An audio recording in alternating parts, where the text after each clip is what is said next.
ഗോവിന്ദച്ചാമിക്ക് jail ചാടുവാൻ അവസരമൊരുക്കിയത് പോലീസും പുറത്തുനിന്നുള്ള സഹായവും. അതീവ സുരക്ഷാ മേഖലയായ കണ്ണൂർ സെൻട്രൽ ജയിലിൽ നിന്നും ഇന്നലെ രാത്രി ജയിൽ ചാടിയ ഗോവിന്ദച്ചാമി പിടിയിലായി.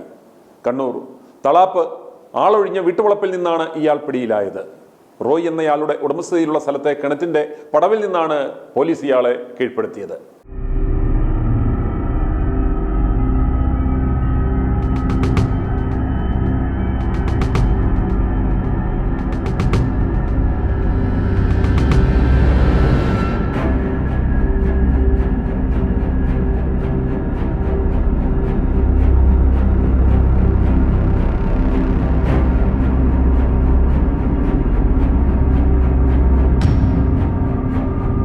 ഗോവിന്ദച്ചാമി ജയിൽ ചാടി എന്ന വാർത്ത രാവിലെ കണ്ട വിനോജ് എന്ന നാട്ടുകാരൻ ഓഫീസിലേക്ക് പോകും വഴി തന്റെ എതിർദിശയിൽ വരുന്ന ആളെ കണ്ട് സംശയം തോന്നിപ്പെടുന്നപ്പോഴാണ് ഇയാൾ ഗോവിന്ദച്ചാമിയാണെന്ന് വിനോജ് തിരിച്ചറിഞ്ഞത്. ഉടൻ തന്നെ വിനോജ് പോലീസിൽ വിവരം അറിയിക്കുകയും തുടർന്ന് നടത്തിയ പരിശോധനയിലാണ് ഗോവിന്ദച്ചാമി പിടിയിലായത്.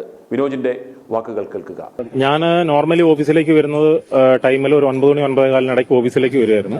അപ്പോൾ വരുന്ന വഴിക്ക് ഇവിടെ കണ്ണൂർ തളാപ്പിലാണ് എന്റെ ഓഫീസ്. അപ്പോൾ വരുന്ന വഴിക്ക് ഏകദേശം അവിടെ ഒരു പോസ്റ്റ് ഓഫീസ് ഉണ്ട്. അപ്പോൾ പോസ്റ്റ് ഓഫീസിന്റെ അവിടെ എത്തിക്കഴിയുമ്പോൾ രാവിലെ ഞാൻ ഈ ന്യൂസ് കണ്ടിട്ടുണ്ടായിരുന്നു. അപ്പോൾ പോസ്റ്റ് ഓഫീസിന്റെ അവിടെ എത്തിക്കഴിയുമ്പോൾ റോഡിന്റെ ഞാൻ വണ്ടി പോകുന്ന അതേ ഇടത് സൈഡിലൂടെ തന്നെ 2 വീലറിലാണ് പോയിക്കൊണ്ടിരുന്നത്. അപ്പോൾ ആ സൈഡിലൂടെ തന്നെ ഒരാൾ നടന്നു വന്നുകൊണ്ടിരുന്നത്. അപ്പോൾ പോകുമ്പോൾ ഒരാൾ വളരെ സ്ലോ ആയിട്ട് നടന്നു കണ്ടു കഴിഞ്ഞാൽ ഒരു ബെഗർ യാചകം വരുന്ന പോലെ ഉണ്ടായിരുന്നത്. അപ്പോൾ കണ്ട് സംശയം തോന്നി ഞാൻ, കാരണം ഇയാൾ എത്തുമ്പോഴേക്കും കുറച്ചൊരു സ്ലോ ആയിട്ട് നടന്നു. ജസ്റ്റ് ഒന്ന് ഫേസ് ടു ഫേസ് നോക്കി വീണ്ടും ആൾ നടന്നുപോയി.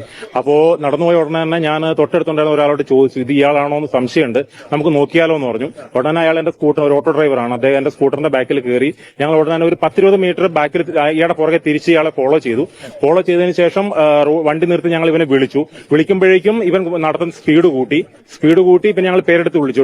ഗോവിന്ദച്ചാമി എന്ന് വിളിക്കുമ്പോഴേക്കും ആൾ ഉടനെ തന്നെ ഇവിടെ പണി നടക്കുന്ന ഒരു വീടുണ്ട്. ആ വീടിന്റെ ആ പോക്കറ്റ് റോഡിലൂടെ മതിലൂടെ ഓടി ഈ കാട്ടിനുള്ളിലേക്ക് എടുത്ത് ചാടി ഓടുകയാണ് ചെയ്തിട്ടുണ്ടായിരുന്നത്. ഉടനെ ഞങ്ങൾ ടൗൺ പോലീസ് സ്റ്റേഷനിൽ പേര് കൈ തിരിച്ചറിയാൻ വേണ്ടി പറ്റുന്നത്. കാരണം ആള് എനിക്ക് തോന്നുന്നു ഇടത് കൈയാണെന്ന് തോന്നുന്നു അയാളുടെ ഇല്ലാത്തത്. അപ്പോൾ ആ കൈ ഈ തലയിൽ വെച്ചൊരു വേസ്റ്റ് തുണിയുണ്ട്. അപ്പൊ ആ തുണിയുടെ ഇടയ്ക്കൊക്കെ കൈ ഇങ്ങനെ തിരികെ കയറ്റി വെച്ചിട്ടുണ്ടായിരുന്നു. ഓക്കെ, അപ്പം അതിലാണ് എനിക്ക് സംശയം തോന്നിയിട്ടുണ്ടായിരുന്നത്. കാരണം അത്ര വലിയ വെയിറ്റ് ആണെങ്കിൽ ആൾക്ക് 2 കൈയും കൂടി പിടിച്ചാൽ പോരെ. ഈ ന്യൂസും കാര്യങ്ങളെല്ലാം കൂടി കേട്ടപ്പോൾ ഒരു സംശയത്തിന്റെ മുകളിൽ ഞാൻ ജസ്റ്റ് ഒന്ന് നോക്കിയതാണ് ആള്. ഉടനെ ഞാൻ ടൗൺ പോലീസ് സ്റ്റേഷനിൽ വിളിച്ചറിയിച്ചു. മാക്സിമം ഒരു 5 to 7 മിനിറ്റ്സിനുള്ളിൽ പോലീസ് ഇവിടെ എത്തിയിട്ടുണ്ടായിരുന്നു. ഞാൻ ഇതുവരെ അയാളെ കണ്ട് ഐഡന്റിഫൈ ചെയ്ത ടൈം മുതൽ ഇപ്പൊ ഇതുവരെ ഈ ലൊക്കേഷനിലുണ്ട്. അപ്പോ തീർച്ചയായിട്ടും പിടിക്കണം തന്നെയാണ്. എസ്കേപ്പ് ആവണം എന്നുള്ള ഇതിൽ തന്നെ, കാരണം അതിന് 2 സൈഡും മതിലാണ്. അപ്പൊ ആള് നേരെ ഫ്രണ്ടിലേക്ക് തന്നെ ഓടി നേരെ ഫ്രണ്ടിൽ കാണുന്ന മതിലിലേക്ക് എടുത്ത് ചാടി കാട്ടിനുള്ളിലേക്ക് ചാടുകയാണ് ചെയ്തിട്ടുണ്ടായിരുന്നത്. കാരണം ആള് വളരെ സ്ലോ ആയിട്ടാണ് നടന്നുകൊണ്ടിരുന്നത്. വളരെ സ്ലോ ആയിട്ട്, ഞാൻ പറഞ്ഞല്ലോ, ഒരു ബെഗർ പോകുന്ന പോലെ അലക്ഷ്യമായിട്ട് ഇങ്ങനെ മെല്ലെ നടന്നു പോകുന്നു. അപ്പൊ അതിന്റെ ബേസിലാണ് ഞങ്ങൾ ജസ്റ്റ് ഒന്ന് കണ്ടപ്പോൾ സംശയം തോന്നിയത്. അപ്പൊ അതാണ് ഇപ്പൊ ഈ സാഹചര്യം ഇതുവരെ എത്തിയിട്ടുള്ളത്. ഒരു 9 മണിക്ക് 9:15 ഇടയ്ക്കാണ്. എന്റെ ഓഫീസ് ടൈം ഒരു 9:15 ആകുമ്പോൾ നോർമലി ഞാൻ ഓഫീസിൽ എത്താറുണ്ട്. കാരണം ഇതിന് ഇവിടുന്ന് ഒരു 200-300 മീറ്റർ അപ്പുറമാണ് എന്റെ ഓഫീസുള്ളത്. ഗോവിന്ദച്ചാമിയെ ഇപ്പോൾ കണ്ണൂർ ടൗൺ പോലീസ് സ്റ്റേഷനിലേക്ക് എത്തിച്ചിട്ടുണ്ട്. ട്രെയിനിൽ നിന്ന് സൗമ്യ എന്ന യുവതിയെ തള്ളിയിട്ട് ക്രൂരമായ ബലാത്സംഗം ചെയ്ത് കൊലപ്പെടുത്തിയ കേസിലെ പ്രതിയാണ് ഗോവിന്ദച്ചാമി. സിറ്റി പോലീസ് കമ്മീഷണറുടെ പ്രതികരണം കാണുക. ബന്ധപ്പെട്ടിട്ടുള്ള ഇൻഫർമേഷൻ പോലീസിന് ലഭിക്കുന്നത് ഏകദേശം 6:30 കഴിഞ്ഞിട്ടാണ്. ആ സമയം കഴിഞ്ഞതു മുതൽ തന്നെ വലിയ രീതിയിലേക്കുള്ള ജാഗ്രതയോടുകൂടിയുള്ള പ്രവർത്തനം നമുക്ക് കാഴ്ചവെക്കാൻ വേണ്ടി കഴിഞ്ഞിട്ടുണ്ട്. നമ്മുടെ ജില്ലയിലുടനീളം, കണ്ണൂർ റേഞ്ചിലും അതുപോലെ സംസ്ഥാനത്തുടനീളമുള്ള മുഴുവൻ സേനാ വിഭാഗങ്ങളിലേക്കും ജില്ലകളിലേക്കുമൊക്കെ ഈ ഇൻഫർമേഷൻസ് നമുക്ക് സമയബന്ധിതമായിട്ട് കൊടുക്കാൻ വേണ്ടി കഴിഞ്ഞിരുന്നു. അതിൽ വലിയ രീതിയിലേക്ക് മീഡിയയുടെ ഭാഗത്തു നിന്ന് ഇങ്ങനെ ഒരു ജയിൽ ചാട്ടം ഉണ്ടായ സമയത്ത് അതുമായി ബന്ധപ്പെട്ടിട്ടുള്ള വിവരങ്ങളൊക്കെ വളരെ കൃത്യമായ രീതിയിലേക്ക് ജനങ്ങളിലെ എത്തിക്കാൻ, ജനങ്ങളിലൂടെ ആ ഒരു ജാഗ്രത ഉണ്ടാക്കാനും നമുക്ക് കഴിഞ്ഞിട്ടുണ്ട്.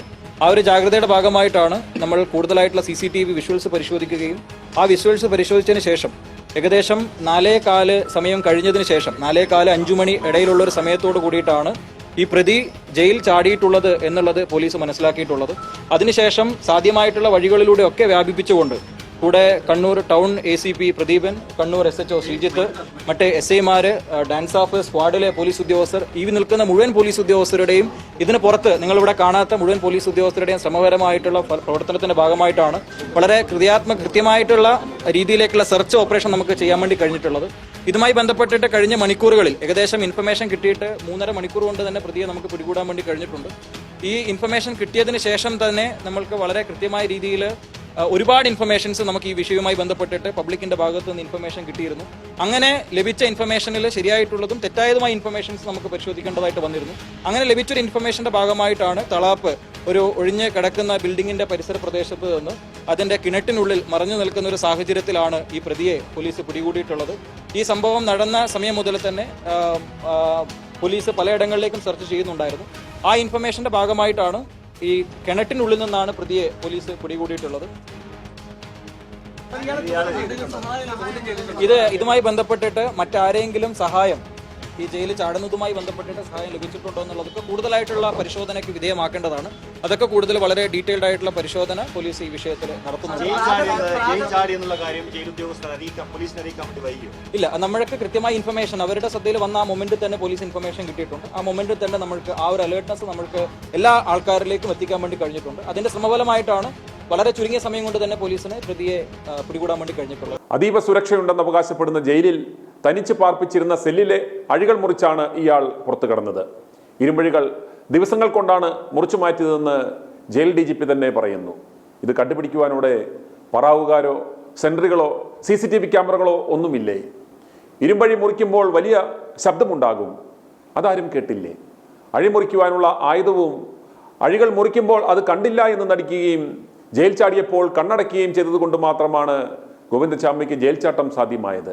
ഗോവിന്ദചാമി ജയിൽ ചാടിയത് ഇന്നലെ പുലർച്ചെ 1:15 അലക്കാൻ വെച്ചിരുന്ന ബെഡ്ഷീറ്റുകൾ കൂട്ടിക്കെട്ടി കയർ പോലെയാക്കി പിന്നീട് മതിലിന് മുകളിലുള്ള ഫെൻസിങ്ങിൽ തുണി ഉരുക്കി അതേ തുണി ഉപയോഗിച്ച് ഇയാൾ മതിലിൽ നിന്ന് താഴേക്ക് ഊർന്നിറങ്ങുകയായിരുന്നു. ഈ സമയത്ത് പുറത്തുനിന്നും ഇയാൾക്ക് സഹായം ലഭിച്ചിരുന്നു. ഇതിൻ്റെ എല്ലാം ദൃശ്യങ്ങൾ CCTVയിൽ ഉണ്ട്. എന്നാൽ ജയിലുദ്യോഗസ്ഥർ വിവരമറിഞ്ഞത് രാവിലെ 5 മണിയോടെ മാത്രമാണ്.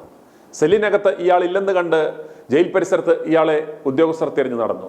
അപ്പോഴേക്കും ഈ കൊടുങ്കുറ്റവാളി ജയിലിന് പുറത്ത് കടന്ന് 6 മണിക്കൂറുകൾ പിന്നിട്ടിരുന്നു എന്നാണ് ഇപ്പോൾ വ്യക്തമാകുന്നത്. ശേഷം 7 മണിയോടെയാണ് പ്രതി ജയിൽ ചാടിയെന്ന വിവരം ജയിലധികൃതർ പോലീസിനെ അറിയിക്കുന്നത്. ഇതോടെയാണ് ജയിലിന് പുറത്തേക്ക് അന്വേഷണം വ്യാപിപ്പിച്ചത്.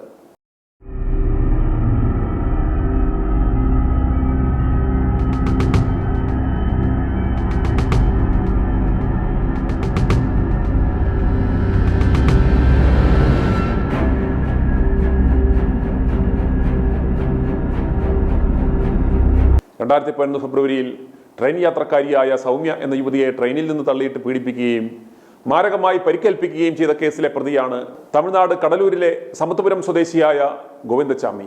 യുവതി പിന്നീട് മരണമടഞ്ഞു. പിടിയിലായ ഗോവിന്ദചാമിയെ 2011 നവംബർ 11 തൃശൂർ ഫാസ്റ്റ് ട്രാക്ക് കോടതി വധശിക്ഷയ്ക്ക് വിധിച്ചെങ്കിലും 2016 സെപ്റ്റംബറിൽ സുപ്രീം കോടതി വധശിക്ഷ റദ്ദാക്കുകയും ജീവപര്യന്ത തടവ് നിലനിർത്തുകയുമായിരുന്നു. ഇയാൾക്ക് മാനസിക വിഭ്രാന്തി ഉണ്ടെന്ന് വരുത്തി ശിക്ഷയിൽ ഇളവ് നേടുവാൻ ശ്രമിച്ചിരുന്നു.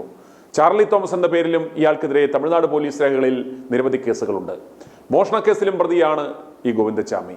ആദ്യം ഈ കൊടുങ്കുറ്റവാളിയെ തൂക്കുകയറിൽ നിന്നും രക്ഷിച്ചെടുത്തു. ഇപ്പോൾ ഇതാ ജയിൽ അധികൃതരുടെ ഒത്താശയോടെ ജയിൽ ചാടി രക്ഷപ്പെടുവാനും അവസരമൊരുക്കി കൊടുത്തു. നാട്ടുകാർ കണ്ടില്ലായിരുന്നു എങ്കിൽ ഇവൻ കടന്നു കളഞ്ഞേനെ. കാരണപർവ്വത കേസിലെ പ്രതി ഷെറിൻ ഇറങ്ങിയതുപോലെ ഏതാനും വർഷങ്ങൾക്കുള്ളിൽ ഇവനും പുറത്തിറങ്ങും. ഒരു പാവം യുവതിയെ പിച്ച് ചിന്തിയ അനേകം ക്രിമിനൽ കേസുകളിൽ പ്രതിയായ ഇവനെ വെടിവെച്ച് കൊന്നുകളയുവാനുള്ള സുവർണാവസരമാണ് പോലീസുകാർ നശിപ്പിച്ച് കളഞ്ഞ് ഇവന് രക്ഷപ്പെടുവാനുള്ള ഒത്താശ ചെയ്തു കൊടുത്തത്. കഴിഞ്ഞ ദിവസവും കർണാടകയിൽ രക്ഷപ്പെടുവാൻ ശ്രമിച്ച പോക്സോ കേസ് പ്രതിയെ പോലീസ് വെടിവെച്ച് കൊല്ലുകയുണ്ടായി.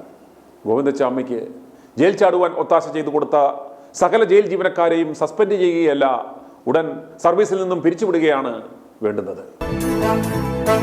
i2i News, an eye for truth. i2i News subscribe ചെയ്തിട്ടില്ലാത്തവർ ഇപ്പോൾ തന്നെ സബ്സ്ക്രൈബ് ചെയ്യുക. നോട്ടിഫിക്കേഷൻ ലഭിക്കുവാൻ ബെൽ ബട്ടണും അമർത്തുക.